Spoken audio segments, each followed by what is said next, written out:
Саламатсыздар ма? Товарды Каспиге қалай қосамыз? Мысалға мен развивающий игрушка заказ жасадым. Соны осы жерден өзім қосқым келеді, потому что ол Каспиде жоқ. Осы 16.88-ден заказ жасаған заказым сілтемесін копировать етіп, осында вставить етіп қоямын. Кейде ашады, кейде ашпайды, сондықтан суретін тоже нететін боламын. Суретін тоже қоятын боламын. Алдын ала мен скрин жасап алған болатынмын.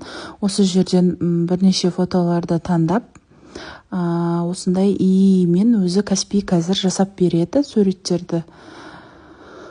Осыны неге жібереміз? Вот сілтеме кейде ашады, кейде ашпайды дедім. Ашып тұрған жоқ, сондықтан удалить етеміз, тек суретпен жібереміз. Қандай сурет бар, соны салып жібересіз. Каспи өзі сізге әдемі фотолар жасап береді. Бұрынғыдай өзіңіз фотошоппен өзіңіз жасап шаршаудың қажеті жоқ. Если осы жерде сізде брендіңіз болса, өзіңіздің брендіңізді көрсетіп, брендировать етіп, гравировкамен заказ жасасаңыз да болады. Егер ондай жоқ болса, просто без бренда деп салсаңыз да болады. Менде бұл развивающий игрушка категориясына менде бренд жоқ, товарный знак жоқ, сондықтан общий деп сала беремін.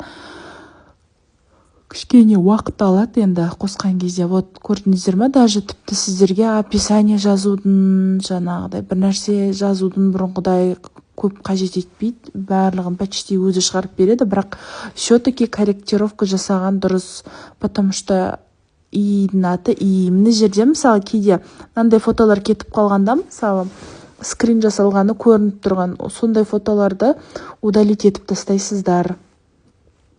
Сондықтан фотоға сеніп сразу салып жібермеңіздер, тексеріп алыңыздар. Ішінде маған мысалы қытайша жазу көрініп тұр ғой, сол фото ұнамай тұр. Скрин жазылып тұрған фото, соны алып тастаймын, удалить етіп. Сосын ана жерде тағы екінші фото тұр, скрин жасалған, соны удалить етіп тастаймын. Вот, осыны тоже удалить етемін. Вот көрдіңіздер ма, уже фото жасап қойған. Осындай фотолар бар ғой, кейде ауысып кетеді. Мысалы, сіз қазір осы фотомен шығарасыз, шамалдан кейін басқа фото тұруы мүмкін. Енді ол Каспидің өзінің қазіргі правиласы, даже мен өзім брендировать етіп жасалған карточкаларда кейде өзгертіп жіберіп жатады. Ондай жағдайда ұнамай қалып жатса, өзіңіз удалить етіп, изменить деп жасауға болады.